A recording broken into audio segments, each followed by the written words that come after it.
নমস্কার বন্ধুরা, welcome back to my channel foods with বৈশাখীতে। আমি আরেকটা নতুন ভিডিও নিয়ে আসছি। দেখুন, এখানে আমি ময়দা নিয়েছি, সুজি নিয়েছি, চিনি নিয়েছি। তো আজকে যে রেসিপিটা বানাচ্ছি সেটা হচ্ছে ক্ষীর মালপোয়া। তো বন্ধুরা, সামনেই তো জন্মাষ্টমী আসছে।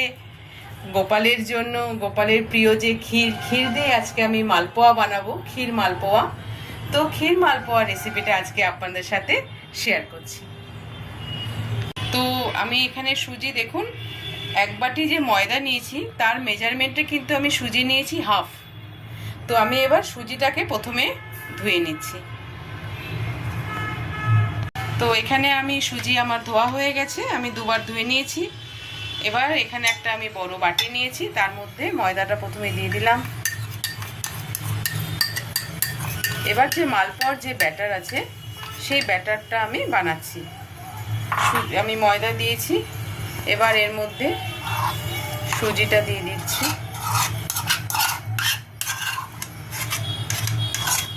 সুজি দেওয়ার পরে এখানে দেখুন চিনি নিয়েছি, চিনিও ওই মেজারমেন্টে নিয়েছি। এখানে প্রায় চিনি কিন্তু 200 গ্রাম চিনি আছে, চিনিটাও দিয়ে দিচ্ছি। তারপরে এখানে দেখুন আমি মৌরি নিয়েছি কিছুটা।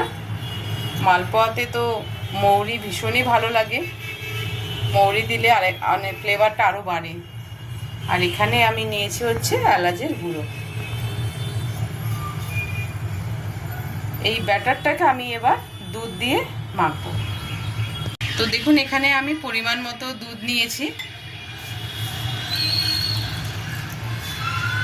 প্রথমে অল্প অল্প করে আগে দিয়ে নেব,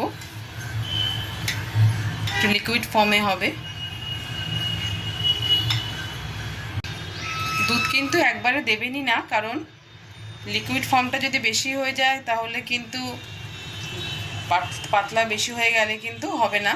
তো সেই জন্য আমি আস্তে আস্তে অল্প অল্প করে দিচ্ছি, যতটা আমার লাগবে সেই অনুসারে। তো দেখুন, আমি এইভাবে হাতের সাহায্যে খুব ভালোভাবে মেখে নিচ্ছি, যাতে এর মধ্যে কোনো ধরনের কোনো লাম্পস না থাকে। পুরো যেন একদম ভালোভাবে যেন এই ব্যাটারটা মাখা হয়। তো দেখুন, এখানে আমি কিন্তু ব্যাটারটা মাখা হয়ে গেছে। আমি এটাকে 10 মিনিটের জন্য রেস্টে রাখবো। তো তার মধ্যে আমি এখানে গ্যাসটা জ্বালিয়ে দিচ্ছি। আমি যে ক্ষীর মালপোয়া বানাবো তার ক্ষীরটা বানানোর জন্য এখানে আমি দুধ বসিয়ে দিলাম। দুধটা আমি আগে একটু জাল দেওয়া ছিল আমার। আর এবার আমি ক্ষীরটা বানাবো। আগে দুধটাকে আমি হালকা ফুটতে দেবো। তো এখানে দেখুন, একটা বাটিতে আমি কিছুটা দুধ তুলে নিয়েছি। এর মধ্যে আমি একটু পাউডার মিল্ক দিয়ে দিচ্ছি, যেটা আমি পরে ওই দুধের মধ্যে, যে দুধ জাল দিচ্ছি সেটার মধ্যে দিয়ে দেব।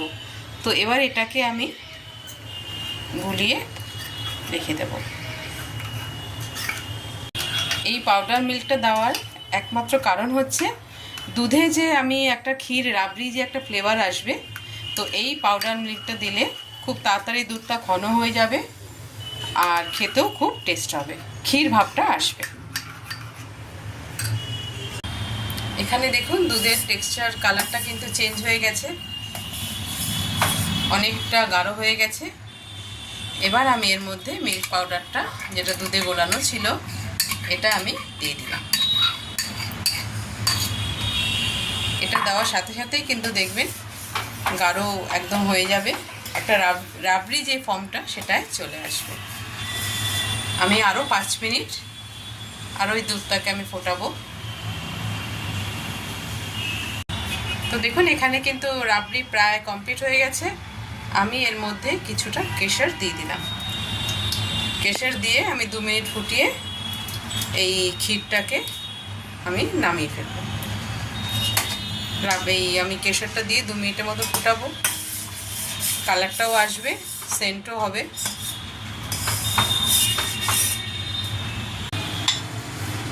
দেখুন, এখানে তো আমি 10 মিনিটের মতো রেখেছিলাম।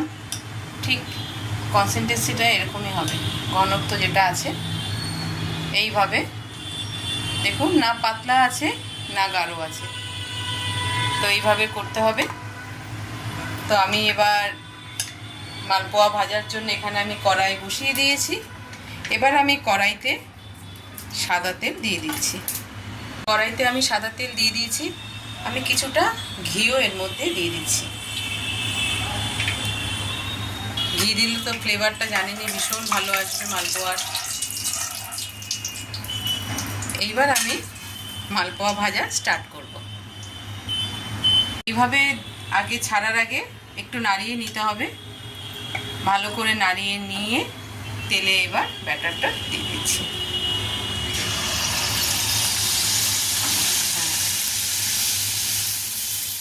স্টিমটা আমি মিডিয়াম লোতে রাখছি, হাই ফ্লেমে করব না, মিডিয়ামে রেখে ভাজবো। তো দেখুন এইভাবেই কালারটা আসবে।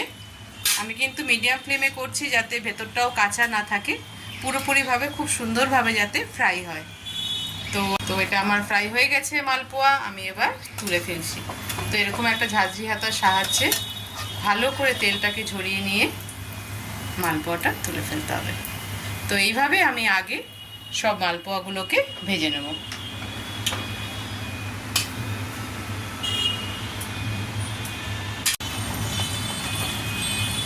দেখুন এইভাবে মালপোয়াগুলোকে আমি সব ভেজে নিচ্ছি। এটাও ভাজা হয়ে গেছে। এইভাবে সব মালপোয়াগুলোকে আমি সব ভেজে নিচ্ছি।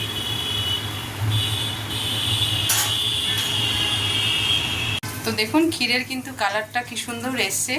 আমি এর মধ্যে যেহেতু কেশরও দিয়েছি, কালারটাও ভীষণ ভালো এসছে। তো এখানে দেখুন আমি প্লেটিং করে নিয়েছি। আমি মালপোয়াগুলোকে এইভাবে সাজিয়ে নিয়েছি।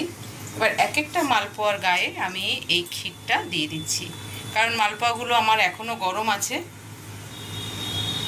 গরম থাকলে কি হবে, ক্ষীরটা অ্যাবজর্ব করে নেবে। এইভাবে প্রত্যেকটা মালপোয়ার ওপরে আমি ক্ষীরটা দিয়ে দেব।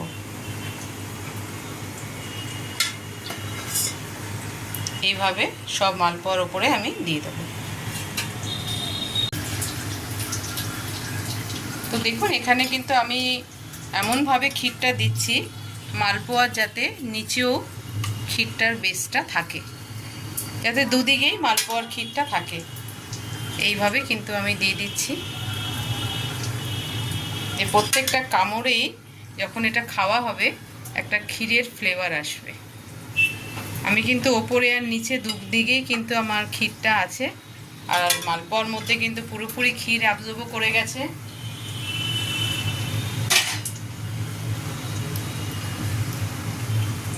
দেখুন আমি কেশর আর আলমন্ডকে কুচিয়ে রেখেছিলাম, তো সেগুলো দিয়ে আমি একটু গার্নিশিং করে নিয়েছি।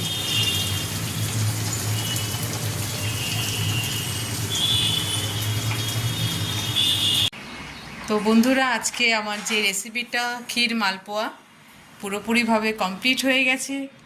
রেসিপিটা আপনাদের সাথে শেয়ার করলাম। সামনে জন্মাষ্টমী আসছে, গোপালের সামনে এই ভোগটা দিতে পারেন। তো কেমন লাগলো অবশ্যই কমেন্ট বক্সে জানাবেন। ফুডস উইথ বৈশাখী চ্যানেলটার সঙ্গে থাকবেন। আর পুরো ভিডিওটা দেখার জন্য অনেক অনেক ধন্যবাদ রইল।